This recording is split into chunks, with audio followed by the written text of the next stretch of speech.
berjumpa lagi bersama saya Sandro Jabrik Wong Ganteng Sakdonya. Mohon untuk tidak menyebutkan nama dan identitas dalam peromongan ini karena peromongan ini saya naikkan dalam konten YouTube. Gimana Mas? Oke, masih mau tanya aku. Oke, Boleh. itu kalau di notis majikan kira-kira hak yang didapat apa aja masih? Kenapa? Kalau aku di notis majikan hak yang didapat itu apa aja masih? Aku di sini jalan 6 bulan nih. 6 bulan Mm-mm. di interminate. Di Disuruh notis bulan majikan depan keluar gitu masih. ya. Ya aku tanggal 23 saiki aku buat. Iya, sampean itu disuruh keluar sama majikan. Yo, Bukan sampean yang di keluar. notisnya sih bulan kemarin. Bukan masih. Kenapa? Di notis majikan bulan kemarin. Tanggal 23 aku. Kalau dari majikan bukan di notis, di interminate Mas. Kalau notis itu sampean yang mengajukan. Ngebreak. Tapi agent bilangnya majikan sing notis aku masih. Kenapa? Agensi bilangnya majikan yang notis, bukannya aku loh yang minta keluar. Oke. Surat notisnya sudah sampean baca belum? Aku baca masih. Sudah sampean baca, sudah sampean tanda tangani. Sudah. Reasonnya apa? Alasannya Jadi apa? itu keterangannya, alasannya ada menurut agensi bahasa masih kendalanya. Bukan menurut agensi yang sampean baca di tulisan itu loh Mas. Tahu nggak sampean? Bahasa. Gak bisa bahasa. Yo, Bahasanya susah gitu ya. Jadi ngomongnya nggak nyambung. yo. Oke. Cuma aku selama gaji ini ngerasanya aku kerjanya sesuai yang diminta majikan ngono loh. Kemudian di sini dua kepala masih, jadi ya begitulah, ada persinggungan. Ya apapun ceritanya dia sudah ngabarin sampean dari bulan kemarin kan bahwa bulan ini sampean keluar kan gitu tuh. Yo, Jadi kalau HE sampean 6 bulan ya kan sampean gajian sudah. Setelah gajian ya wis kan pas. Lah saiki nggak tahu tanggal gajiannya sampean dari pas keluar itu bareng apa enggak, sama apa enggak gitu. itu masih. Nah, berarti ada dihitung sisa hari. Jadi misalnya sampean biasanya gajian tanggal 5, kemudian sampean digaji tanggal 10. Disuruh keluar tanggal 10, berarti kan ada sisa 5 hari tuh. Nah, itu jatahnya sampean tinggal berapa? Gajinya dibagi 30 terus dikali 5 hari itu. Terus tiket pulang Indonesia. Kemudian uang 100. Kayak gitu, terus sama cuti 6 bulan ini berapa cutinya Bu yang dapat? 14 bagi 4 ya. 2,5 hari. Ya taruhlah 3 hari lah. Jadi harinya sisa sampean dari tanggal gajian ditambah 3 hari. Nah, itu duit yang sampean terima. Gitu. Wes, apalagi yang mau ditanya? Itu kalau di notis kayak gitu, kira-kira bisa nggak masih, misalkan aku cari majikan lagi atau gimana? Soalnya aku dapat kabar dari temen kan ya ada job dengar-dengar, cuma kan masih belum jelas lagi masih. Oke. Soalnya aku dengar dari temanku juga katanya nggak bisa pindah PT nanti, nggak bisa pindah agensi. Potongan sampean udah selesai apa belum? Kemungkinan aku kelar masih. Kenapa? Pas aku keluar itu udah kelar. Nah, sampean telepon ke PT. Kalau sampean tanya bisa pindah apa enggak, sampean telepon ke PT. ID-ku kamu kunci enggak, kan kayak gitu. Oh, Kalau ID-nya tetap dikunci ya sampean harus dengan PT itu balik. Nanti kalau dengan PT itu majikannya kerjasamanya PT sama agent apa, sampean tinggal masuk agentnya. Sampean tanya ke PT itu, karena sampean belum 1 tahun. iya sih benar Mas. Ya, sampean tanya sama PT kan, sampean udah selesai potongan. Woi PT, aku di interminate, ya kan? Aku mau ganti, aku ada majikan. Nah, aku mbok kunci apa enggak? Kalau kamu kunci, aku pakai awakmu. Tapi tanyakan juga kena potongan enggak gitu loh. Takutnya nanti kan dipotong lagi. Iya, iya, Ya kan itu repotnya. iya, Ke benar. PT. PT itu agak sedikit punya Ya, pernah gitu aja. Nah, pernah agentnya 2 kali potong Mas Yo. kenapa? Ya kalau itu kena potongan lagi kena 2 kali potong. Jadi nggak misalkan kita dipotong 6 bulan lagi atau gimana gitu. Misalkan proses awal lagi di PT-nya. Ya saya nggak tahu masih. Karena kebijakan setiap PT itu Oh, beda-beda. Makanya kenapa saya sampai tak suruh nanya. yo yo yo yo. Nah, sampai nanya ke mereka. Paham Mas. Nah, itu kembali juga ke dalam diri sampean, mau atau tidak. Kan gitu. Soalnya kan sekali lagi, data yang pegang itu KJRI sama PT. Apakah data sampean terkunci enggak? Nanti kalau agent baru atau PT baru misalnya sampean proses teman saya, lah ternyata nggak dibuka itu kuncinya. Yo, Lah kita harus bayar sama PT tadi karena dia itu sudah ibaratnya menguasai ID rekom sampean. Makanya sampean untuk tahunya dan tidaknya sampean harus bertanya sama PT. Makanya kadang-kadang anak-anak itu kalau break atau interminate atau putus kontrak di bawah 1 tahun, dia nunggu sampai lebih dari 1 tahun baru proses lagi itu kebuka otomatis. Tapi biasanya ada PT yang potongannya udah kelar, maka dia dibebaskan. Ada yang begitu. Oh, ya jadi aku sendiri kan ceritanya aku nih sebenarnya nang kene Mas. Maaf aku potong Mas ya. ya, Mas. Ya maksud tuh sebenarnya kan aku sendiri kan ceritanya pas awal-awal aku anaknya nggak ke Hong Kong sama ya. Ya tapi kan aku kan negara lain lah pada awal-awal itu.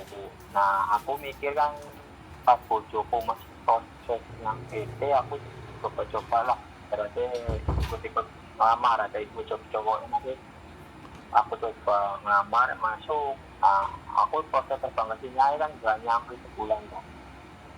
Langsung terbang banget. Aku mikir kan belajar bahasa juga aku gak sempat sama sih soalnya aku sempat di LPK juga tadinya itu kan rada-rada susah yang harusnya kan 4 bulan kan harusnya kita bisa belajar bahasa dulu kan minimal ya Mas ya. Nah ini kan enggak salah aku beruntungnya posisinya langsung terbang juga karena aku mikir ya udah aku coba peruntunganku ke sini lah pas sampai sini ya aku mikir dia teman kerjaku ya baik toh gimana mau ngasih tahu aku kok ini nambah sini kok nambah susah ngono lho nambah itu kayak gak susah.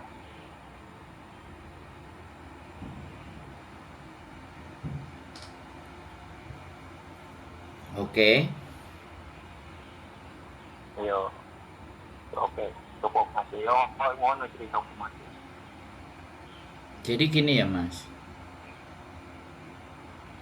Eh, kalau sampean memaksa misalnya nggak mau menghubungi PT, ya kan, sampean proses dengan PT yang lain atau dengan agent yang berbeda, agentnya pasti akan ngasih tahu PT-nya, PT-nya pasti akan mencoba membuka ID online. Nah, ketika ID online itu sudah terkunci, ya, misalnya nih pakai PT saya, ID online itu terkunci, PT saya akan nelpon ke PT sampean. Tapi PT sampean pasti minta duit. Nah, permintaan duit itu akhirnya kita cas ke sampean.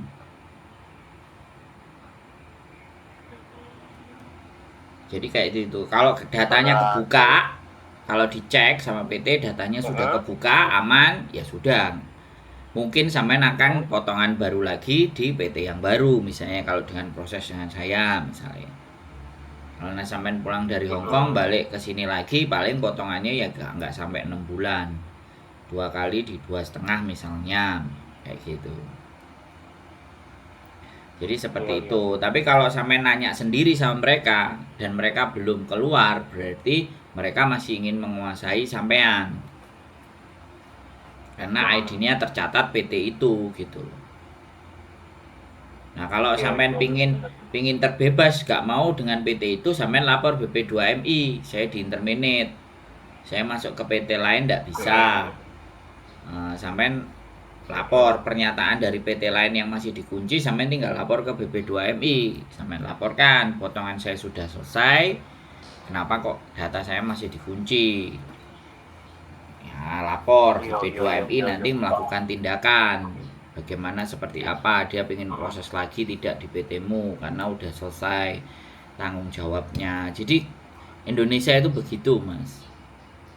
Jadi online data kunci-kuncian ini sebenarnya saya nggak ngerti nama ilmiahnya, nama apa resminya, tapi intinya pada fakta dan kenyataan kayak gitu. Anak-anak yang break atau intermediate belum 1 tahun, ya kan, itu pasti PT-nya akan berusaha bagaimana dan seperti apa. Iya. Berarti kuncinya ada di PT-nya ya, Mas? Ya pasti di PT-nya. Terus lagi pula kalau sampean dapat majikan itu, nah majikan itu mau nggak ikut PT-nya sampean, agennya sampean, atau dia punya agen sendiri. Kalau dia punya agen sendiri, ikuti aja. Nanti tinggal agennya akan nanya, bisa nggak gitu. Terus data sampean kan ditulis semuanya, terus dicek di Indonesia. Ternyata agennya sampean itu punya PT di Indonesia dan ngecek ID online-nya ternyata kebuka, ya sudah jalan. Wes tinggal PT-nya nanti PT yang di agent itu mau minta berapa sama sampean. Makanya kalau putus kontrak itu kayak gitu. Kalau putus kontrak itu, jadi terugikan pihak-pihak itu, pihak teman-teman itu terugikan sebenarnya. Iya benar, Mas. Nah tapi itu sistem lah dia katanya ngerubah bagaimana, demo ke KJRI, demo ke Menaker. Nah kalau toh pun kita bisanya demo kemudian tidak kunci-kunci, pemerintah Hongkong yang menganggap job hopping, belum 1 tahun harus lompat-lompat majikan. Nah kan serba salah juga. Nah kebijakan itu diterapkan kan karena Hongkong menganggap kalau belum kontrak nggak boleh pindah-pindah majikan, kan seperti itu. Nah sedangkan putus kontrak itu kadang majikan yang mau, bukan kita yang mau. Kadang kitanya ya mentalnya nggak kuat, jadi kayak gitu tuh, serba salah. Segala sesuatu udah mau nggak mau jatuhnya jadi apa namanya, kitanya yang merasa harus mau nggak mau harus berjuang.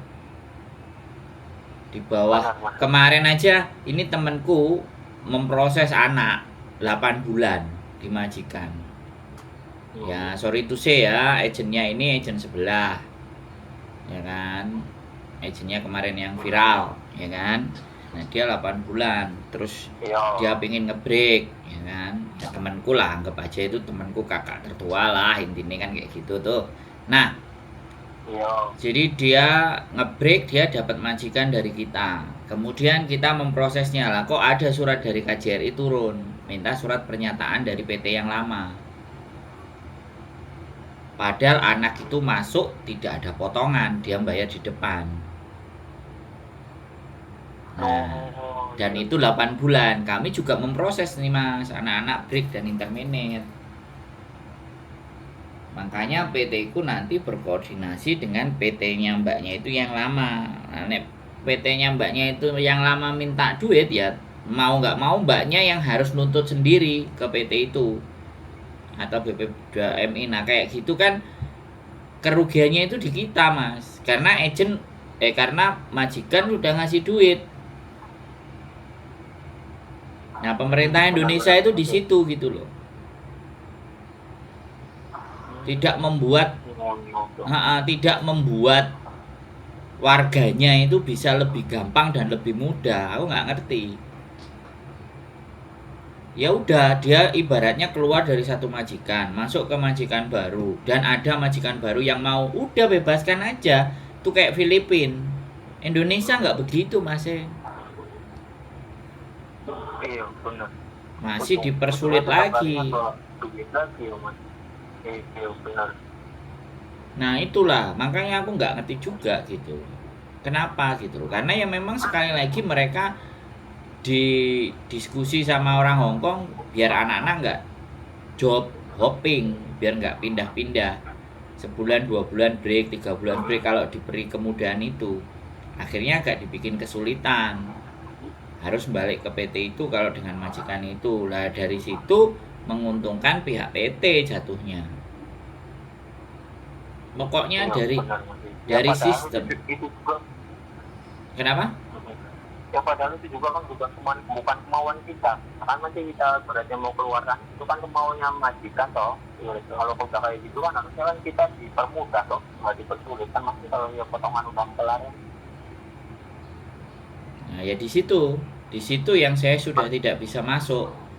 Ranah kebijakan itu YouTuber enggak, kecuali ya kita bisa sekali lagi kita punya power dan kekuatan untuk mengkritisi sebuah kebijakan. Nah, subscriber cuma 11.000 kan, kekuatannya di mana? Jadi seperti itu Mas. Jadi sekali lagi biar Samen juga memahami bahwa peraturan itu seperti itu sehingga masa depannya. Tapi bagi saya, ketika ada majikan udah digas saja.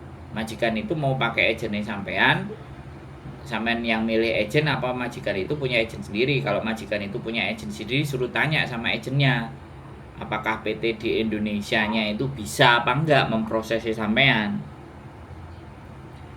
Itu persoalannya.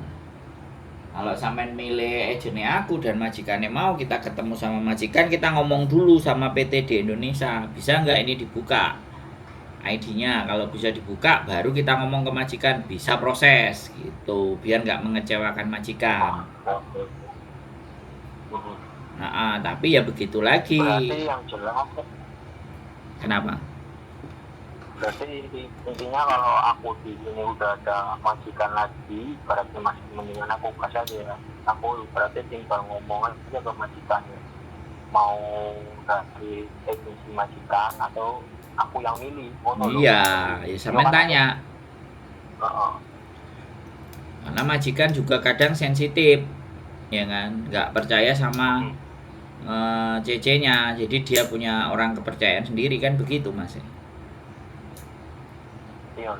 Nah, saya nggak bisa mengintervensi karena itu majikan. Nah, tapi kalau majikannya bisa by design sampean, ini aku punya agent, kamu boleh telepon ke agentku. Karena kan setiap agent itu punya biaya yang nggak sama. Karena tidak ada dalam peraturan Hong Kong biaya ada standar tidak boleh melebihi angka sekian, itu tidak ada. Nah, itu hebatnya Hong Kong. Jadi agent menentukan tarifnya itu bebas. Yang penting majikan pada mau. Satu lagi mau aku tanyain Mas. Apalagi? Itu kalau proses ke Makau sekarang bisa apa enggak Mas? Kalau sampean mau proses ke Makau, kan saya sudah bilang ada Facebook fanpage, ya kan, cari job di Makau. Nah, itu sampean tinggal bukain. Dengerin saya ngomong dulu Mas, kita ngomongnya gantian gitu loh, biar enak gitu kan. Nah, kan sampean nanya nih kan. Jadi sampean cari di situ job yang cocok sama sampean. Kalau sudah cocok, inbox kasih nomor WA. Begitu WA dia cocok, sampean udah keluar dari majikan, janjian. Nah, sudah janjian ya diurus sama dia, bisa sampean kerja. dan itu tidak melewati calo, langsung ke majikan. Yang penting sampean bener-bener WA dan dia majikannya sendiri dan dia yang butuh pekerjaan sendiri dan mau sama sampean. Nah itu. Nah persoalannya sampean WA sama dia bahasanya pakai apa? Dia nelpon sampean, dia sampean bisa ngomong enggak? Kalau semuanya misalnya bisa dan dia sepakat setuju, udah tinggal ketemuan aja di Makau. Setelah ketemuan di Makau, cocok, tanda tangan, dia urus visanya sampean, enak. Blue cardnya keluar 1 bulan atau 3 bulan, udah sampean bisa kerja di Makau. Sesederhana itu Mas, karena Makau itu tidak ada kerjasama dari Hong Kong. Tak pikir sampean itu sudah nontonin kontenku yang tentang Makau. Sudah Mas. Ya kalau sudah kan tinggal action aja sih. Aku nonton sudah lama tuh, makanya aku mau tanya lagi menurut maksudnya di konten sebelah kan bilangnya katanya susah, makanya aku penasaran. Nah ditanya Mas Ando lagi monolog. Ya kan cara pandang sebelah dan saya kan tidak sama. Kalau mereka bilang susah, itu susah. Kalau di saya ya, kalau susah itu kenapa susahnya? Kalau mudah bagaimana caranya? Kan persoalannya di situ. Hidup kan harus ada solusi. Jangan kita cuman nggak bisa, susah, angel, terus kita cuman percaya doktrinnya, nggak masuk di logika saya Mas. Kalau di logika saya, kalau susah, kalau nggak bisa, itu yang nggak bisa bukan Makaunya, yang nggak bisa itu kitanya, yang nggak pinter. Kalau saya loh ya, menurut saya kerjaan di Makau. Jadi persoalannya di dunia ini bukan masalah susah dan tidak susahnya, tapi kualitas dan kualifikasi kita itu masuk nggak ke standar itu. Bisa dipahami nggak? Hanya orang-orang yang nggak mau menjelaskan, yang hanya bilang susah, udahlah pulang aja. Nah, itu kan orang-orang yang malas memberikan penjelasan. Karena cara berpikirnya pendek dan menganggap sampaiannya nggak bisa dan nggak mampu. Sampai sebenarnya ada satu laki-laki juga yang kerja di Hong Kong itu gara-gara ingin membuktikan bahwa kata-kata dari channel sebelah itu bisa dia patahkan. Ternyata dia juga bisa kerja di Hong Kong. Cuman dia nggak mau di-up. Katanya mau ke Korea dulu, habis dari Korea. Kontraknya saya baca Mas. Kontraknya ditunjukin saya warnanya pink. Saya belum bikin konten tentang itu karena aku kalau mau bikin konten terus anaknya masih takut-takut, anaknya masih begini dan begitu, enggak lah. Saya punya apa namanya? Punya daya berpikir yang berbeda. Nah, itu yang menjadi pembeda antara konten saya dan konten sebelah dan konten yang lain-lain. Yang lain-lain ya sudah, kamu jangan kayak gini, kamu jangan kayak gitu. Itu doktrin Mas. Kalau saya bukan doktrin. Nah, kalau saya buka pikiran. Yang kamu mau bagaimana? Oh, caranya begini begitu. Kualifikasimu masuk enggak? Standarmu masuk enggak? Nah, itu jadinya orang akan berpikir toh. Ada yang kemarin juga ngomong ke saya, aku kalau ganti majikan, kalau di channel sebelah harus 1 tahun 8 bulan. Wong saya 8 bulan resign, 8 bulan break kontrak aja kita proses kok. Ya makanya kita tanyain. Anak itu kita tanyain, potonganmu berapa bulan? Potongan 6 bulan selesai apa enggak? Terus yang kedua, oh enggak, aku bayar di depan. Oh, kemungkinan bisa. Makanya masih kita harus dalemi dulu anaknya. Situasi dan keadaannya itu kita dalemi dulu. Itu kalau saya. Jadi enggak sekedar hanya bisa dan tidak, susah atau tidak. Nah, itu bukan ukuran buat saya. Ukuran bagi saya itu how to, bagaimana cara mencapainya, dan apakah diri kita itu mampu mencapai angka standar itu, gitu Mas. Ini lagi saya mikir ini karena company-company yang nggak besar, yang kecil itu ternyata bisa ngambil orang-orang dari Indonesia. Pabrik tahu, pabrik pakan ayam, kemudian eh, perawatan tanaman anggrek, itu sebenarnya bisa mengajukan orang Indonesia. Makanya ini lagi saya pikirkan, karena banyak sekali kan job-job cowok yang menipu lah, tapi kualifikasinya mereka untuk ngomong sama bahasa aja kesulitan ya piye.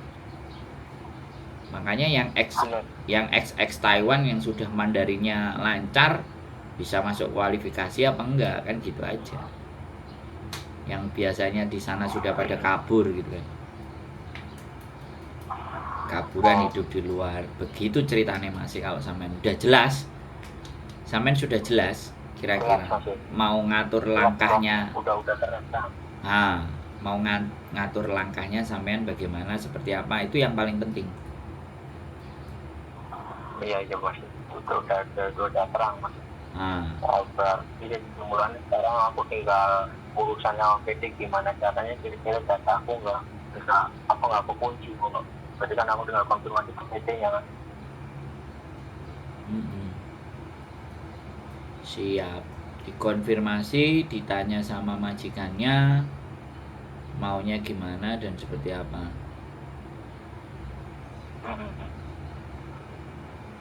Ya kalau udah jelas koyong ini kan berarti aku juga nggak bingung lagi kalau Mas. Berarti peraturan juga udah paham juga lah apa yang kita dapat kalau kita jadi notice atau kita dikeluarin majikan.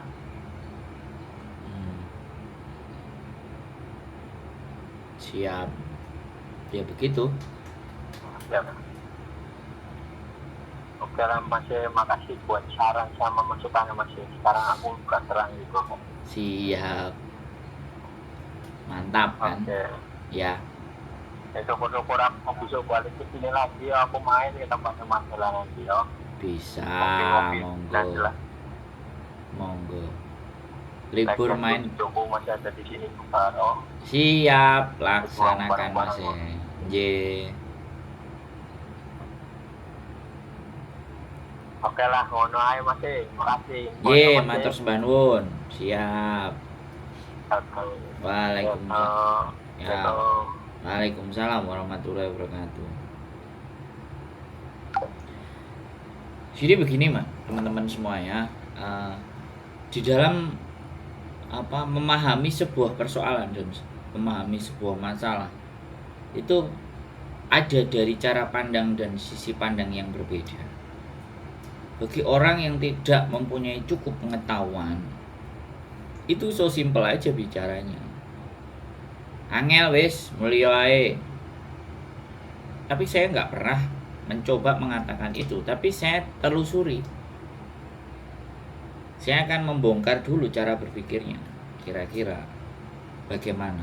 Karena pekerjaan di luar negeri, pekerjaan apapun ya, di luar negeri, dalam negeri, apapun semuanya, itu kan kuncinya adalah apakah kualifikasi diri kita itu bisa diterima dengan para pemberi kerja. Kuncinya pekerjaan itu hanya itu, Mas.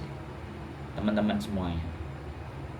Jadi kalau kalian itu sudah tidak percaya diri, kalian itu sudah rendah diri, bukan rendah hati ya, rendah diri, terus self esteem, kepercayaan diri maksudnya, self esteemnya kalian itu sudah nggak yakin, maka jangan berharap pekerjaan itu akan berpihak ke kalian.